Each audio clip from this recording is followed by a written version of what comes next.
What's up, guys? Welcome back to Front Row with me, Sean Wilson, film reviewer from the UK, and today we're going to be talking all about Baby Driver, which is the new film from Edgar Wright, of whom I am a huge fan.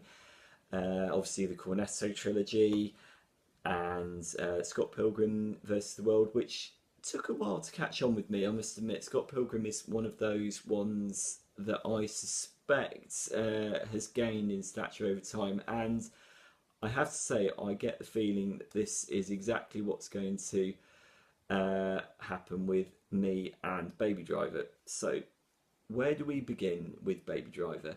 So the trailers indicate that it is a straight up car chase movie in the manner of The Driver, the Walter Hill 1978 movie, absolute classic. Saw that at the age of 12 myself, and it was had a really powerful impact on me, and it's obviously had a massive impact on Edgar Wright, who is an exponent of genre cinema. He absolutely loves genre, and in an era where people are very sniffy about directors embracing genre, he unashamedly loves that. He's already satirised the zombie movie with Shaun of the Dead, the buddy cop movie with Hot Fuzz, and then the sci-fi invasion movie with The World's End. So Edgar Wright's enthusiasm for genre is absolutely not to be underestimated at all.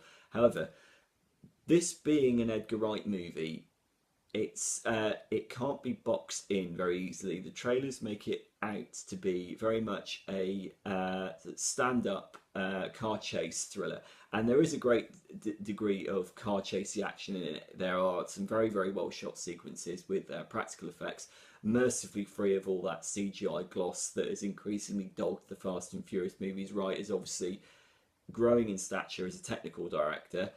And he is clearly there has been lots of behind the scenes footage about how he really put his actors into it, how he embraced the stunt work, and there's a lot of that going on, and that really shows his love of this particular genre, and also the origins of it. However, to describe this as a mere car chase movie, I think does it a disservice, and in fact I think the trailers for this movie do it a massive disservice. It's not just a car chase movie, it's an Edgar Wright movie, and it's far more willfully eccentric and strange than that. So not only is it a car chase movie, it is also a musical in which our central character, Baby, played by Ansel Elgort from The Fault in Our Stars, is a getaway driver who can only function at his maximum, at his peak, when he is jacked into his playlist of music, because his playlist drowns out the tinnitus with which he has suffered since he was involved in a horrible accident at a young age, and this is the event that now haunts him.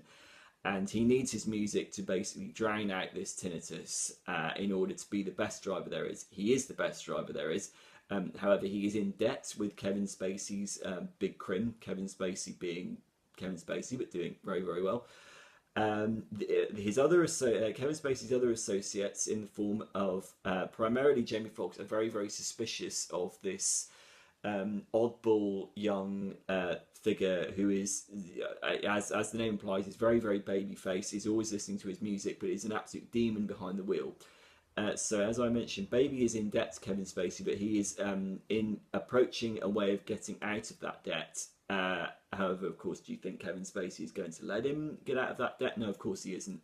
And when Baby falls in love with a local waitress played by Lily James from Downton Abbey, that's when things start to get really complicated. So I mentioned this is a mashup of different genres. You do have the car chase movie. It is also musical because the main character needs music basically in order to function. There are sequences in which is a very familiar Edgar Wright technique, whereby the music will carry the storyline forward. There are lots of very charming scenes early on in which we see Ansel Elgort, who's one fantastically physical actor in this, really charismatic, twirling around lampposts and dancing and pirouetting in a way that suggests someone who is, literally getting drunk on his own playlist, and that's really good. And there are several sequences like that where the music is allowed to carry the action. So not only is it a car chase movie, it is also a musical. It is also a very sweet, intimate rom-com with very nice chemistry between Ansel Elgort and Lily James. I really bought into their romance.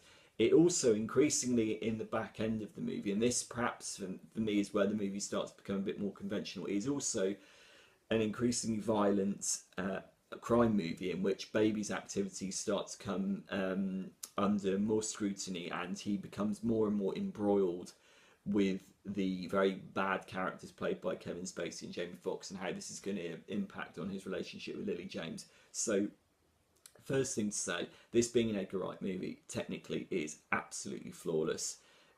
It looks and sounds absolutely scrupulous. It's obviously been finessed and buffed and cleaned and shot within an inch of its life. It gleams like a newly chromed sports car. It looks and sounds amazing, and one gets the sense in this is what Edgar Wright's aborted Ant-Man project would have looked like. There's lovely use of primary colours, lots of reds, lots of very, very bold hues in the colour scheme, which is another very, very familiar Edgar Wright hallmark.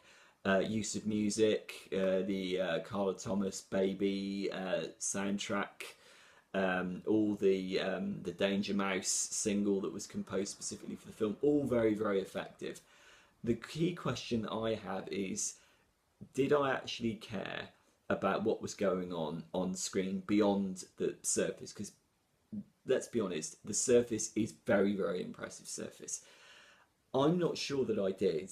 I'm not sure that I got on board emotionally with the movie, and I couldn't help but think, in keeping with the parlance that the character of Baby would no doubt use, it's a power slide of a movie. It's very technically very impressive, and it's technically very accomplished. It didn't have very much of a lasting impact beyond that. It left me, I have to say, quite cold, and I think the reason for that is because I didn't actually get invested in the characters enough. And also, as we get into the back half of the movie does increasingly move down far more conventional avenues involving violence and revenge and all of that sort of stuff. And there are some very splattery moments of violence that are very, very Edgar Wright. There's one joyously nasty moment that did actually make me laugh out loud. However, I didn't get involved beyond the surface, and this was a shame, because this is where the Cornetto trilogy really still does stand up. In those films, you care about all of the characters in those films. Shaun of the Dead, Hot Fuzz, and The World's End. I know the latter one, The World's End, gets a lot of stick, but in that, you've got to appreciate the fact that Edgar Wright made a very, very bold move, casting Simon Pegg essentially as an asshole, as a complete asshole, who nevertheless undergoes some sort of redemption. And then, of course, in Shaun of the Dead and Hot Fuzz, the characters are all incredibly likeable, and you get on board with them. And in Scott Pilgrim as well. In Scott Pilgrim, Michael Cera is this dweeby guy who has to fight his girlfriend's evil exes, and you get on board with him. I don't think that quite happens here. I think this is a movie, Baby Driver, by contrast, is a movie that is occupied primarily, for me, in terms of how it looks. It looks brilliant. It's left me, as I said, a little bit cold. I say that as a massive, massive Edgar Wright fan. And I really look forward to seeing what he's going to come up with next. But for me, it's, and forgive the pun, solid middle of the road movie. Thanks for listening, guys. Stay tuned to my YouTube channel, Front Row with Sean Wilson, for more film reviews, and hit me up on Twitter at Seano22. Tune out.